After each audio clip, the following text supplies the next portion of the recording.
বাংলাদেশের মাটিতে পাকিস্তান দিবস লজ্জাজনক। স্বাধীন বাংলাদেশের মাটিতে দাঁড়িয়ে যারা পাকিস্তান দিবস পালন করে তারা শুধু একটি দিবস পালন করে না, তারা এই দেশের অস্তিত্বকেই প্রশ্নবিদ্ধ করে। বাংলার এই মাটি সেদিনের সেই মাটি ছিল যেখানে ৩০ লাখ শহীদের রক্ত ঝরেছে। এই আকাশটাই সেদিনের সেই আকাশ যেখানে নির্যাতিত মা বোনের আর্তনাদ আজও প্রতিধ্বনিত হয়।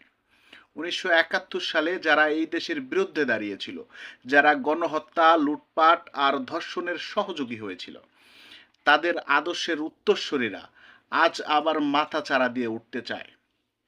তা না হলে পাকিস্তান দিবস পালন করার মানে কি?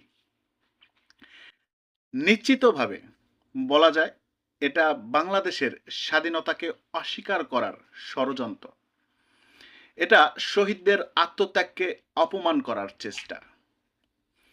কষ্ট লাগে, তবুও বলি, বাংলাদেশের কোনো আপোষের রাষ্ট্র নয়। এই দেশ জন্ম নিয়েছে রক্তের বিনিময়ে, সংগ্রামের আগুনে পুড়ে। যারা এই দেশে বসে পাকিস্তানের প্রতি আনুগত্য দেখায় তাদের স্পষ্টভাবে বলতে চাই, যারা এদেশের স্বাধীনতাকে হৃদয়ে ধারণ করে না, এই মাটিতে তাদের বিন্দুমাত্র অধিকার নাই। আমরা ঘৃণা নয়, ইতিহাসের সত্য তুলে ধরতে চাই। আমরা প্রতিশোধ নয়, ন্যায় বিচার ও চেতনার পূর্ণ জাগরণ চাই। কেননা স্বাধীনতার শত্রুরা কখনো সরাসরি আসে না, তারা ছদ্মবেশে আসে, ইতিহাস বিকৃত করে বিভ্রান্তি ছড়ায়।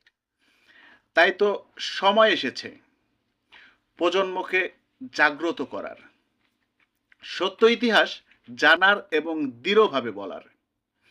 বাংলাদেশের মাটিতে শুধু লাল সবুজের পতাকাই উড়বে, অন্য কোনো পতাকার স্থান নেই।